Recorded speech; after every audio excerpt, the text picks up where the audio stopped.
It's Jonathan Otto here with Dr. Peter McCullough, and I'm really excited to be with this incredible man that has really done so much. And so, again, thank you, Dr. McCullough, for taking the time with me this evening. Thanks for having me.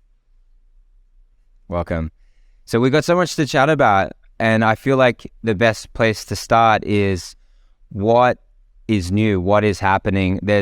We'd like to talk about all the things related to your work in cardiology, but as a cardiologist and one of the world's best, but across the board, what are you seeing right now with COVID, with the vaccines? You've been in this, again, since the start. We had some of this conversation off camera.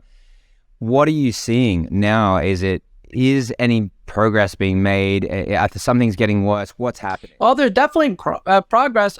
We just came back from CPAC, the Conservative Political Action Party committee meeting in Washington, D.C., had multiple interchanges with leaders on the Republican side. Although, albeit I'm a political moderate, I always find that interesting. I'm invited to CPAC, such wonderful people. But we've heard that, at the beginning of this month, the state of California, under the leadership of Gavin Newsom, has dropped all of the COVID emergency declarations. And for the state of California, almost they kind of scheduled to an end with President Biden, the national emergency, and there's a national emergency by Biden, and then by Becerra, the national public health emergency. They're scheduled to end in May of this year, but yet the PrEP Act doesn't conclude until September of 2024. So with California down, that means there's 6 states left that still have emergency declarations. Texas is one of them, interestingly. And many of these are done for emergency reasons or for federal money going to the states. But the fact that this winding down in the California press release, they note that cases, hospitalizations, mortality is really significantly down. Now, the hospitals are basically empty. We're not having COVID cases on a day-to-day basis. I think all of this is big news.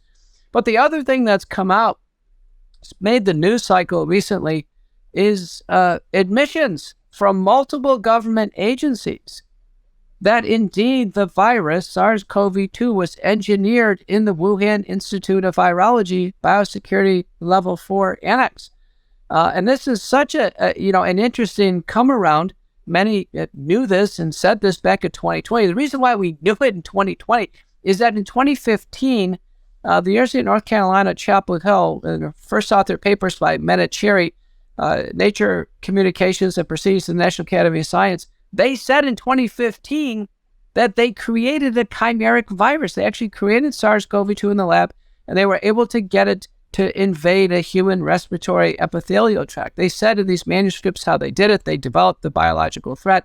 They were also developing monoclonal antibodies and killed vaccines, which incidentally failed in those studies as countermeasures. And this was funded by the National Institutes of Health, the National Immunology, Allergy, and Infectious Disease Branch, which in 2015 was headed by Anthony Fauci. So when Anthony Fauci said in 2020, there's no way this came from a lab, that it came from a fish market. And now today on Zero Hedge, there's an entire expose on this where Fauci influenced the authors of the paper in the Lancet, and Lancet falsely declared that it came out of a fish market. That basically Fauci and many involved were caught in a cover-up. And we know this now because the Department of Energy has come forward and said, you know what, it came out of the lab. We had some oversight on this too. The FBI, Christopher Wray, has come out and said, yeah, it came from a lab. We had some oversight on this too. So the big revelation is multiple government agencies had oversight of what was going on in the Wuhan lab. And what was the purpose of what was going on in the Wuhan lab now that government, departments in the U.S. have claimed ownership over this?